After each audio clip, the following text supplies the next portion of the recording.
How do you think now? You're talking a lot about what it was like then. How are things different today? Is there a difference in the way your family or society in general feels about education than when you were coming along? And if so, what is the difference? Okay. First of all, I think there is a significant difference in the way my family felt about education and the way things are today. And it's probably kind of a reflection of society in general, because one of the things that kind of characteristics that I saw back at that time was it was a great deal of trust in the teachers. Okay, when I was in school, and particularly at Barber, in very early elementary school, they would actually spank you if you were misbehaving. And, my parents would tell me, if you go to school and the teacher spanks you, you come home and spank you again. It wasn't like they were going to go to school and challenge the teacher. It's like, what's going on. I think because it was more of a kind of a community feeling with the teachers, because the teachers were part of the community at that time, where I think nowadays more teachers are imported in or something. Because I can remember seeing some of the teachers in church on Sundays, those kind of things, where if there's anything going on, they're going to kind of touch base after Mass. You know that there's some continuity between school and home. There wasn't like a disconnect where here you're at school and you do this, or here you're at home you do this. There was a continuity, I think. And I kind of feel that is not as prevalent today as it was back at that time. And I think it's to the detriment of the students and the learning environment in the school. Now, on the other hand, I think schools have a great deal more technology and just material resources today than they had in those times.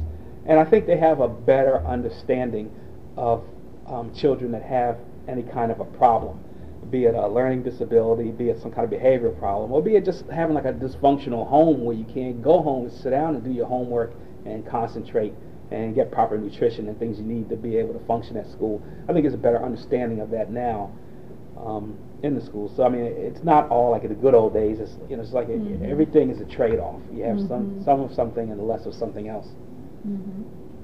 How has your education or lack of education affected your relationships with your family members? In particularly my family, there was a strong emphasis on education. So I think that the fact that I was pretty successful in school and I was able to go on to get my bachelor's degree in some college was expectation.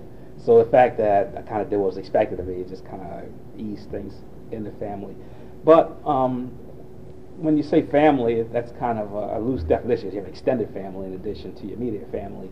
And with the extended family, I think that it's been my perception that the people in my extended family are usually kind of proud of people that do well in school. I think one of the kind of cultural problems they have is people sometimes it's like downplay the importance of school and say like you're a nerd or a geek or something like a bookworm, I think was the old-fashioned term they used to use.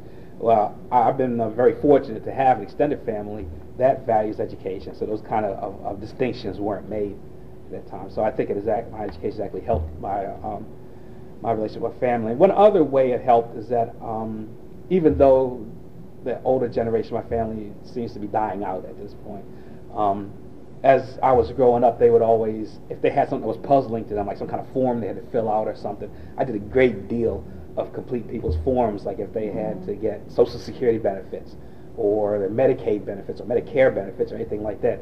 I spent a lot of time, and of course, I guess that kind of makes you have a tighter bond with your family, because when you were small, the older members of your family did things to help you out, and then it's kind of a way of giving back.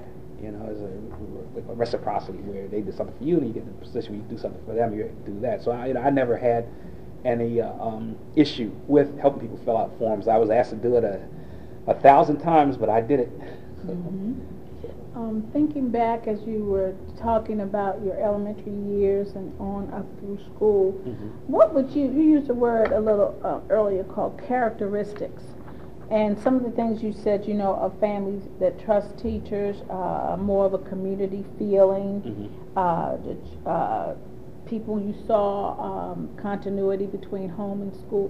What through the generations, do you think you all have passed on to the children in the family, the nieces, the nephews? Mm-hmm. What are some of the just basic Just kinds real of basic. things that your mother told you about school, Mm-hmm. that your sisters and brothers told their children? Mm-hmm. Do you have any information, or do you Sure. remember anything with